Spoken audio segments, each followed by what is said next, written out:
Right, continuing, Fox on top of life after fall from the top. The Saudis, the first to get a crack at reacting to our credit downgrade, and let's just say they didn't like it.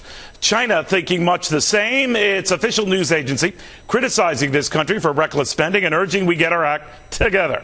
Republican presidential candidates going even further, insisting Treasury Secretary Tim Geithner just pack up his bags and get the hell out. So far, no word from his boss. The president is so inclined to stay quiet. What is weird, the president didn't even mention the S&P downgrade in his weekly address today at all. Now to GOP presidential candidate Michelle Bachmann, the Minnesota Congresswoman, on the phone with us now. Congresswoman, good to have you back. What do you think? Good morning, Neil. Well, this has been a historic week, as you've been saying all morning. It's unprecedented, this nearly doubling of the national debt in 5 years. We saw the stock market failure, now the ratings downgrade. And despite all that, there remains no statement from the President of the United States. It's potentially the most historic news in 80 years. And where's the President? He left for Camp David, and he hasn't been heard from since. I've been leading against raising the debt ceiling for months now in Washington. That's what the markets told us. That's what the American people wanted. And the president refused to listen to them. He's got to come up with a new deal to restore confidence in the markets. He needs to put out a statement. He needs to put out a plan to stabilize the markets, and he needs to address the nation from the White House before the markets open on Monday. He needs to demonstrate to the country that he's unwilling to see the markets and the economy fail. In other words, he needs to stop being AWOL on the economy. Now it's time to lead. This is about the country. This is about the American people. And we've already seen this morning that the Saudis' own markets went down 5.5%. The rippling effect could be out there. And 18 countries now have better ratings than the United States. We can't have the administration's response just be to blame the credit rating agencies.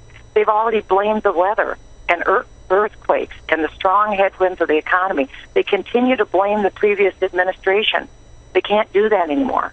Now they have to lead, and that's why the president has to come back to the White House from Camp David. He's got to speak to the American people. He's got to speak to the markets. He's got to speak to the international community. But he keeps speaking. But Congresswoman, he keeps speaking to the American people. You say he keeps saying the wrong thing. Now, to your credit, you were ahead of this curve, because I remember when I spoke to you in Washington, one of the concerns you had about the deal was that it was relatively paltry, $2.1 trillion over 10 years.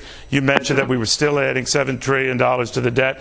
Then you said something I thought was very profound at the time. You said the credit agencies will be angrier at a deal like that than no deal at all, or something to that effect. And you were right.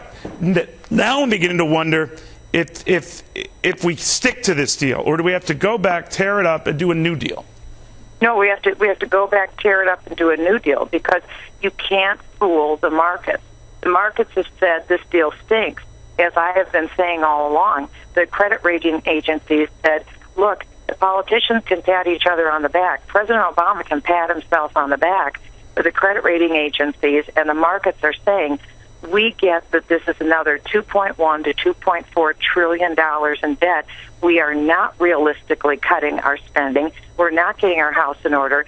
And now the international markets are paying attention. And that's why I called on the president to fire Tim Geithner and to come up with a plan.